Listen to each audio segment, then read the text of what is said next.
के अंदर सांस लेने में थोड़ी प्रॉब्लम तो होती है। भस्म आरती भी देख ली और करंट अपडेट ये है, जगह जगह पे आधार कार्ड और आपका पास चेक किया जाएगा। और एक बहुत ही अजीब और बहुत ही यूनिक चीज़ मैंने देखी कि यहाँ पे नींबुओं की माला चढ़ाई जाती है। देव ऋण, पैसों का ऋण, किसी भी चीज़ का ऋण हो उससे मुक्ति मिलती है।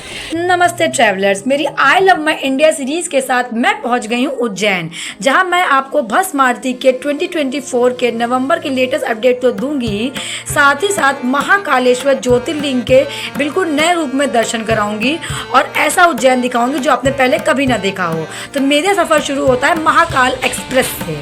इसे मैंने लखनऊ जंक्शन से शाम के 7 बजे प्लेटफॉर्म नंबर 4 से बोर्ड किया था।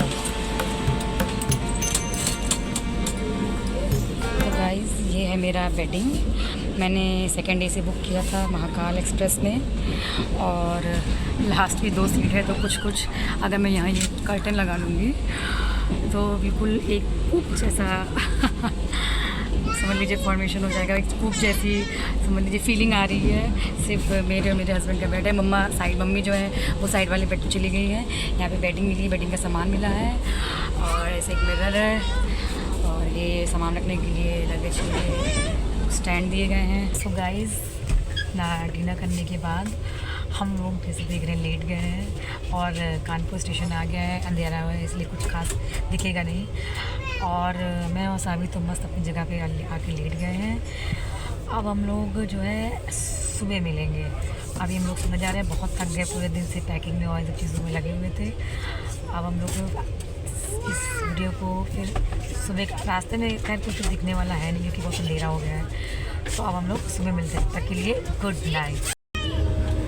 So hello and good morning guys, हम लोग पहुंचने वाले हैं अपने डेस्टिनेशन पे यानी कि उज्जैन में। जो हम लोग की ट्रेन है वो अपने निर्धारित समय से 20 मिनट लेट है, ठीक है। और चल तो ठीक ही रही है, एसी भी प्रॉपर फंक्शन कर रहा है, वॉशरूम भी साफ़ है। तो ओवरऑल मैं महाकाल एक्सप्रेस की रिव्यू जर्नी से बहुत खुश हूँ। उज्जैन भारत के कुछ प्राचीनतम शहरों में से एक है, जिसे पहले अवंतिका के नाम से जाना जाता था। उज्जैन को मंदिरों का शहर भी कहा जाता है। ये महाकाल ज्योतिर्लिंग के लिए तो फेमस है ही, साथ ही यहाँ पे और भी बहुत सारे प्रसिद्ध और विख्यात मंदिर हैं जो मैं आपको इस सफ़र में दर्शन कराने वाली हूँ। तो जंक्शन से निकलने के बाद आ गई मेरी कैब और हो गई मेरी सफ़र की शुरुआत। कैब की सारी डिटेल मैं आपको डिस्क्रिप्शन में मेंशन कर दूँगी। सबसे पहले मैं पहुँच गई अपने होटल। हेलो गाइस, तो फाइनली स्टेशन से निकलने के बाद जो उज्जैन जंक्शन था वहाँ से हम लोगों ने कैब की थी, उसका भी मैं आपको पूरा डिस्क्रिप्शन आगे बताऊंगी। अभी फ़िलहाल हम लोगों ने चेक इन कर लिया है अपने होटल में, जिसका नाम है माई बजट होटल। यहाँ पे 2 दिन हम लोग स्टे कर रहे हैं, जिसका बजट लगा है 6000 रुपीज़। और मैं आपको अभी देखिए ट्रैवल करके क्या हालत होगी, तो हम लोग जा रहे हैं फ्रेशन अप करने के लिए। लेकिन उसके पहले मैं आप लोग को क्विक रूम टूर दे देती हूँ। तो हम लोग के साथ में हम 4 लोग थे, यानी कि 3 एडल्ट और प्लस 1 बेबी।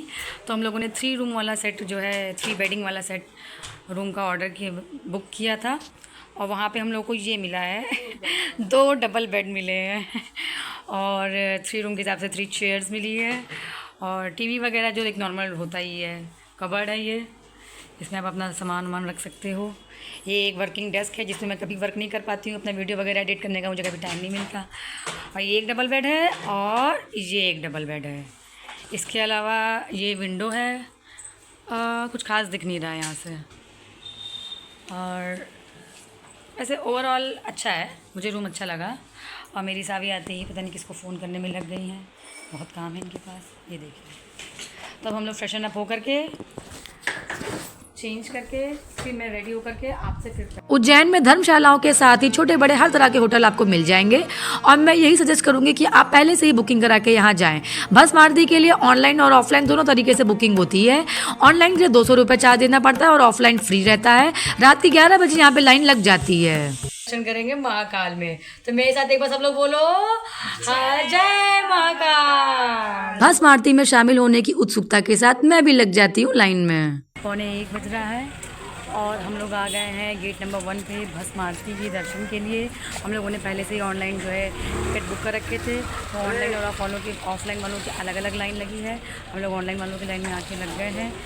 लाइन तो काफ़ी लंबी लगी, मुझे लगा था लिमिटेड लोग होंगे तो लाइन छोटी होगी, बट लाइन लंबी है। एंड एंट्री टाइम है 1 बजे का, भस्म आरती की टाइमिंग है 4 बजे की। आधार कार्ड मस्ट है, आधार कार्ड हमेशा अपने साथ रखिएगा, जगह जगह पे आधार कार्ड और आपका पास चेक किया जाएगा, उसके बाद फिर आपको एंट्री दी जाएगी।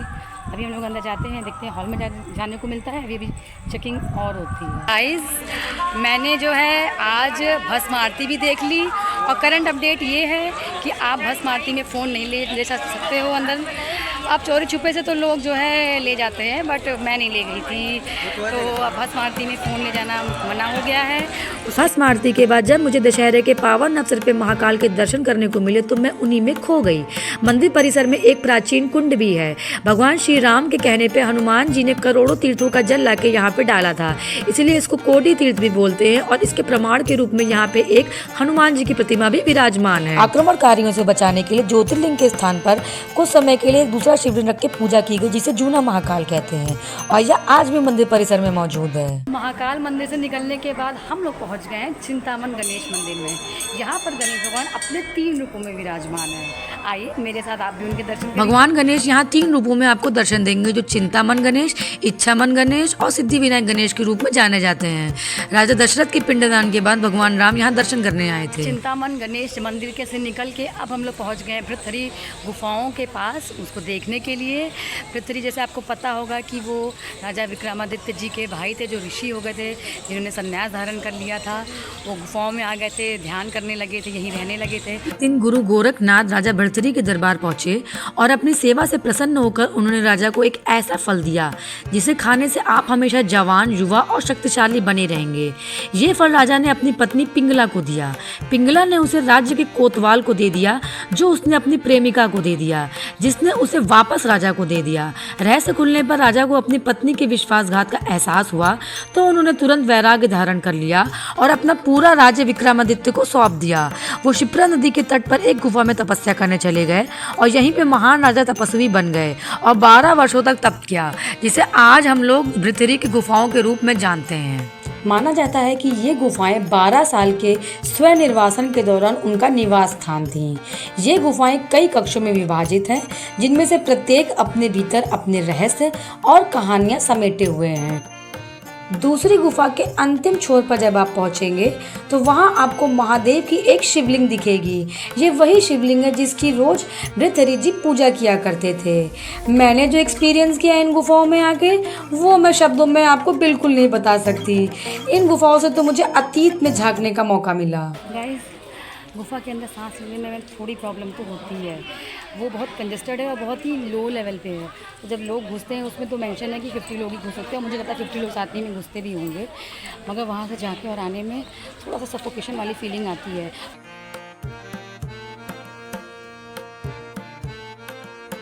इन गुफाओं से निकलकर मेरा सफ़र फिर से एक बार शुरू हो गया और मैं बढ़ गई अपनी अगली मंजिल की ओर, ऋण मुक्तेश्वर मंदिर। आप उज्जैन घूमने आते हैं तो वहाँ पे जितने भी फेमस मंदिर घूमने का है उसमें ऋण मुक्तेश्वर भी टॉप 10 में मैं बोलूँगी है। यहाँ पे पितृ ऋण, देव ऋण, पैसों का ऋण, किसी भी चीज़ का ऋण हो उससे मुक्ति मिलती है। इस मंदिर की बेहद मान्यता है। यहाँ श्रद्धालु ऋण से मुक्त होने के लिए आते हैं। ऐसा माना जाता है कि इसी मंदिर में राजा हरिश्चंद्र ऋण से मुक्त हुए थे। उन्हें एक गेंडे के भार के इतना सोना ऋषि विश्वामित्र को दान करना था, तो उन्होंने यहीं पर महादेव की पूजा की थी और अपने कर से मुक्त हुए थे। इस मंदिर में शनिवार को पीली पूजा भी होती है। सफ़र में आगे बढ़ते हुए हो गया खाने का टाइम और हम लोग पहुँच गए राधा माधव रेस्टोरेंट। यहाँ पर 199 में अनलिमिटेड थाली मिलती है, जिसमें आप कोई भी चीज़ चाहे जितनी बार ले सकते हैं। यहाँ पर मैंने एक बहुत ही यूनिक चीज़ ट्राई करी, एमपी का दाल बाफला। एमपी का ऑथेंटिक फूड दाल बाफला, जिसे मक्के के आटे से बनाया गया, जिसमें 2 तरह की चटनी डाली गई है और दाल डाली गई है। और मैं सब बताऊँ, मुझे इसका टेस्ट बहुत यूनिक, बहुत अच्छा लगा। पेट पूजा के बाद एक बार फिर से मेरा सफ़र हो गया शुरू। इस जल्दी में आगे बढ़ते हुए मैं आ गई हूँ गढ़ कालिका मंदिर और एक बहुत ही अजीब और बहुत ही यूनिक चीज़ मैंने देखी कि यहाँ पे नींबुओं की माला चढ़ाई जाती है। ये एक शक्तिपीठ भी है। यहाँ माता सती के ऊपरी होंठ गिरे थे। लिंग पुराण में कथा है, रामचंद्र जी युद्ध में विजयी होकर अयोध्या जा रहे थे, तब वे यहीं ठहरे थे। इसी रात भगवती कालिका भक्ष की शोध में निकली और इधर आ गई। हनुमान जी के भीषण रूप को देख के फिर वो यहाँ से लौट गए। जब मूर्ति मदिरा मदिरा पान कर सकती है? आप कहेंगे नहीं, कतई नहीं। लेकिन उज्जैन के काल भैरव मंदिर में ऐसा होता है। यहाँ बाबा को न सिर्फ मदिरा चढ़ाई जाती है बल्कि वो इसका सेवन भी करते हैं। यहाँ पर बाबा के मुंह से मदिरा का कटोरा लगाने के बाद मदिरा धीरे धीरे गायब हो जाती है। सफर में आगे बढ़ते हुए मैं पहुंच गई संदीपनी आश्रम। पौराणिक कथाओं के अनुसार ये वो आश्रम है जहां गुरु संदीपनी श्री कृष्ण, उनके मित्र सुदामा और भगवान कृष्ण के भाई बलराम जी को शिक्षा देते थे। यहाँ भगवान कृष्ण ने 64 कलाएं और 14 विद्याएं सीखी थीं। यहाँ एक महादेव का मंदिर भी है जिसे सर्वेश्वर महादेव कहा जाता है और ये 6000 साल पुराना शिवलिंग है। माना जाता है कि गुरु संदीपनी और उनके शिष्य इनकी पूजा करते थे। आश्रम में गोमती कुंड नाम का एक विशाल तालाब भी है जिसमें भगवान कृष्ण ने सभी पवित्र केंद्रों से जल लाकर इकट्ठा किया था ताकि उनके गुरु को पवित्र जल पाने में आसानी हो। इसे महादेव की महिमा ही कहेंगे कि दिन खत्म होने के साथ मैं जा रही थी वापस होटल। रास्ते में रुकी, सोचा कुछ खा लेती हूँ और तभी मुझे दशहरे के खास मौके पर महादेव के राजा स्वरूप में उनकी सवारी के दर्शन हो गए।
महाकाल के राजा धीराज स्वरूप मन महेश को देख के मेरी भूख प्यास अपने आप शांत हो गई और मैं सिर्फ दूध पी करके ही सो गई और दूसरे दिन फिर से हो गई मेरे सफर की शुरुआत। तो अब मैं आ गई हूँ महाकाल लोक, यानी कि उज्जैन में बना नया महाकाल कॉरिडोर और मेरे साथ आप भी इसकी दिन की अद्भुत छटा देखेंगे।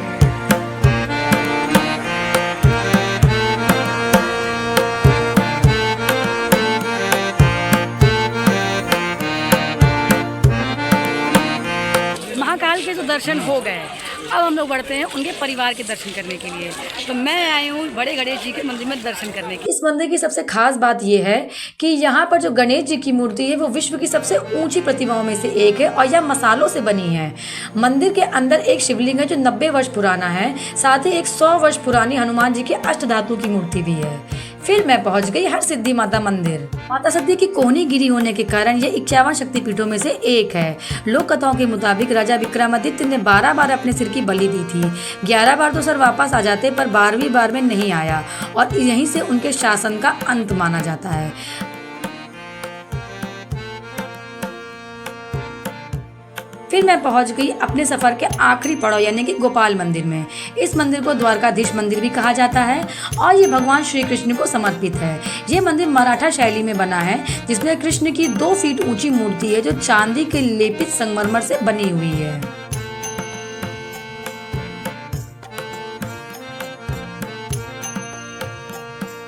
उज्जैन का मेरा अद्भुत सफर तो यहीं पर खत्म हो गया, लेकिन अगर वीडियो आपको अच्छा लगा हो तो लाइक करिएगा और मेरे आगे के व्लॉग देखने के चैनल को सब्सक्राइब कर लीजिएगा। बाय।